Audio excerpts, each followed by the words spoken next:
Crawfish, Ay-Too-Fay. Welcome to another episode of Food Beyond Its Nutrition. Let's get started. Okay, guys, on the cutting board, I have celery, a couple of stalks of celery that I have chopped, and I have some capsicums or green peppers here. Now, you can just use green, but I've chosen to use an array: red, green, orange, and yellow. I have some spring onions here and I've chopped them up. I have the whites of the spring onion here, and I have the tops. I'm going to use the top for garnish. And I have a medium onion. Actually, it's a little bit more than a medium onion that I chopped. I also have a tomato that I chopped, and that's just sort of like a aroma tomato. I have 4 cloves of garlic. That's going to give me about a tablespoon of garlic. And I have a bundle of fresh fresh thyme here, and I have a couple of leaves of bay leaves. And those are all the things, all the vegetables that are going to go into the pot. I also have just under a 1/4 teaspoon of cayenne pepper. I have black pepper. I've got salt, and I have some stock, okay? And my stock is made of, and you know I love Better Than, so it's the Better Than bouillon lobster base. Absolutely delicious, love it in all seafood. Of course, guys, I have the star of the show, which is the crawfish tails. That's the star of the show. And today I'm only making a little. I have a 12-ounce bag. Usually I'll use 24, 32, maybe 2 pounds. Usually I make 2 pounds, but today I'm just making a small amount. And so that being said, I have 3/4 cups of plain flour, and in my pot I have 1/2 cup of oil. Now we're going to make our roux. Some people heat the oil first, some people don't. I don't. I'm just going to put it all in, and I'm going to mix it up a little bit, and we're going to get this started. All right, I'm going to turn the heat on. Got it on a fairly high flame, but I will be turning that down.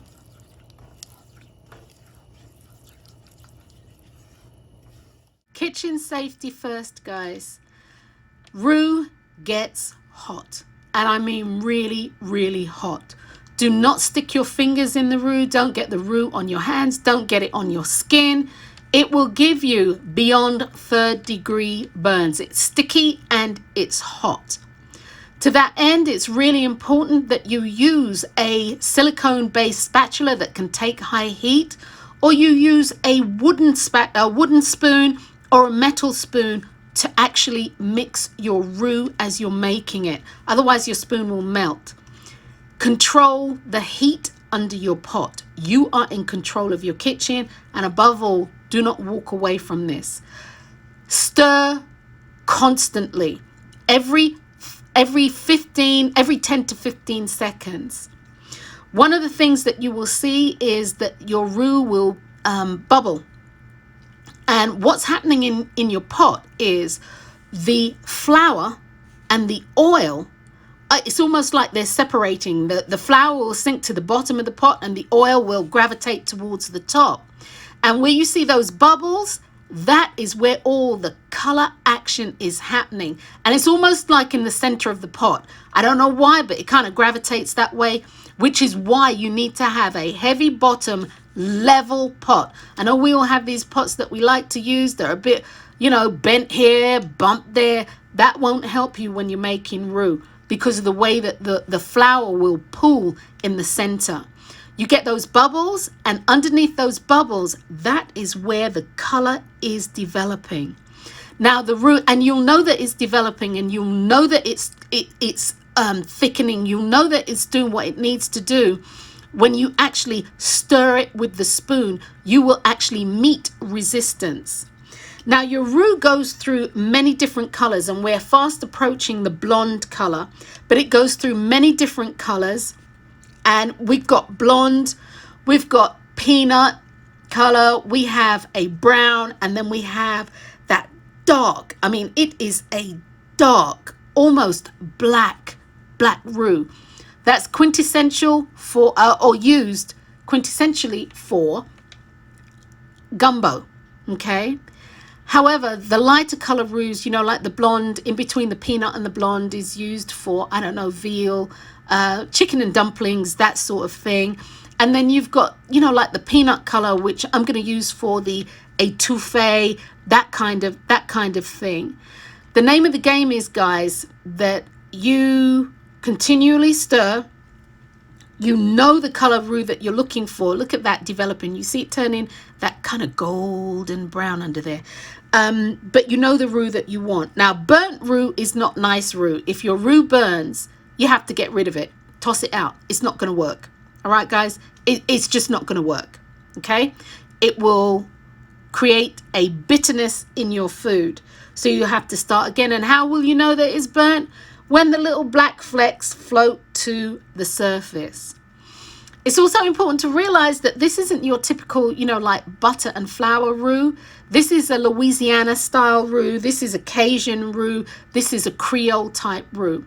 Now, guys, we are almost reaching the peanut stage. All right. We are almost reaching the peanut stage. And I'm going to show you in a hot second what that looks like, the contrast. Now I'm going to let you see what the contrast, look at that, peanut. And I know it's in the shadow, but guys, peanut, absolutely brilliant. It's on point. Now this is what we started with. On the right hand side of the screen is where we started from. And on the left hand side of the screen is exactly what I want, which is a peanut looking roux. Now some people like their Étouffée with a darker color roux. I don't. I think this actually complements the color of the crawfish. It will complement the color of the shrimp. Okay, it will complement it. So that being said, we're going to get ready to add our aromatics to the pot. I'm putting in my onions. Actually, you can dump it all in, but I put my onions in, my celery. I'm going to put in the whites of the green onion and the thyme. And then after that, I'm going to put in all of the capsicums. And you'll be able to see it bubbling around the edges, you know, where it's kind of frying away around the edges. See, look at the bubbling around the edges. One of the things that I didn't actually put in was the garlic, because if I put the garlic in now, that roux is so hot, it will burn it. Okay, it will burn it. So I'm going to give this a nice good mix. It looks really thick, and it is actually really thick. It looks really thick and hard to move and all of that jazz. But persevere, guys. Just keep turning it. Just keep stirring it and allowing it to soften. Some people will cover it with a lid and turn it down so it will sweat. I choose not to do that. That's not what I choose to do. Here I'm adding some salt, and if you know anything about me, you know I'm all about the layering of flavors. It's really important to take the opportunity to flavor as you go, instead of trying to flavor everything at the end. That doesn't work. That doesn't work so well. So I increased the heat ever so slightly because, again, I want it to soften. It's important for me that the vegetables soften. And look, they're coated. They're really nicely coated with the roux. So now I need the heat of the roux to do what it does best. So we're going to add now the garlic, because the roux at a stage where it can take the garlic, it won't burn it. So I'm going to add the garlic, and I'm going to add some black pepper to this also, or the rest of the black pepper to this. And I'm going to cook this for about 5 minutes. Prior to this, I'd cooked just the aromatics without the garlic for about 10 minutes, anywhere from 10 to 15 minutes. So then we're going to give that a nice good stir and allow the garlic to become fragrant and aromatic. That's what you want. And give it a good stir. Make sure everything is well incorporated. Vitally important. You've got Cajun style cooking and Creole style cooking. Cajun style cooking doesn't use tomatoes from what I could understand, and Creole style cooking does from what I could understand. All of them have West African origins, French, Spanish, all that sort of stuff. Now guys, I'm adding my bay leaves here to the pot, and I'm also I'm also going to add something that I didn't add to say in the recipe, but I'm going to add beer, and that's not true. It's in the written blog, but I added about, let's see, quarter cup of beer, and now I'm going to mix the roux. And I added the beer because, again, it's another layer of flavor. It's just another level of flavoring. When I make gumbo, whether it is a seafood gumbo, whether it is a duck and collard green gumbo, I always use somebody's beer in my roux. Here I've added some warm stock, the warmed lobster stock, to the pot. And look at this, guys. It might not look like it'll smooth out, but you keep stirring and it will smooth right out. Actually, this is gonna turn out really thick. It was a little thicker than I wanted, but watch how it smooths out. It really does. Just keep stirring, and everything will smooth out wonderfully. That is the color that I wanted to achieve. And again, this was a little bit thicker than I had wanted, and especially for the amount of crawfish. I added the beer, and then I thought I wasn't going to use all of it, and I thought, oh, odds and sods, why not? And that has thinned it out perfectly.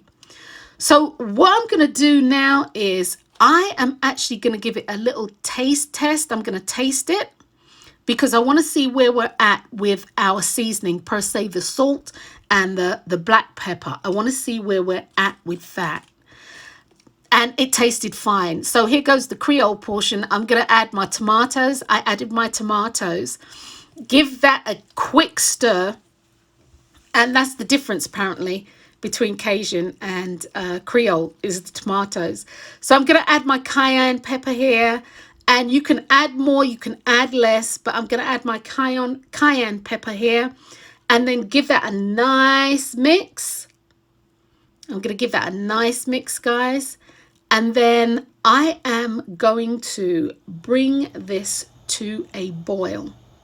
I'm going to bring the pot to a boil, because now what we're going to do is truly allow it to simmer with the stock and everything, so all those flavors can come together. And I'm going to allow it to simmer for 15 minutes. And then I cover it with a lid. And then once it has halfway through, or periodically, it's 15 minutes. So every 5 minutes or so, I'm going to check it. I'm going to give it a stir. You see it bubbling away there. I'm going to give it a stir, put the lid back on it. Okay, guys, look at that. That is actually too thick to make my Ay-Too-Fay. So what I decided to do is I'm going to take half of that out. I'm going to take half of that out, and then I wind up adding some water to it. You'll see that in a minute. But I'm going to take half of that out, and once I've taken out everything that I want to take out of the pot, I'm going to use that half that I've taken out to actually make some shrimp Ay-Too-Fay. Again, it's still too thick. It's too thick. So what I've decided to do is to add a little bit of water. But first I'm going to add my crawfish just to see what happens. And crawfish is as such, depending on whose crawfish you actually purchase, and that's for me, I'll either rinse it off or I won't. It all depends on what it smells like. I like my crawfish to come from Eunice, Louisiana. But that being said, it's still a little thick. So here I add a quarter cup of water, and it's still a little tad too thick for me. And I wind up adding the complete half a cup of water. So I've added the water here, and I'm going to give it a good mix. And of course, as the crawfish heat up, they're actually going to release their own juices. They're going to release their own water as well. It's important to remember that. As we're going to bring this to a boil so we can heat the crawfish through completely.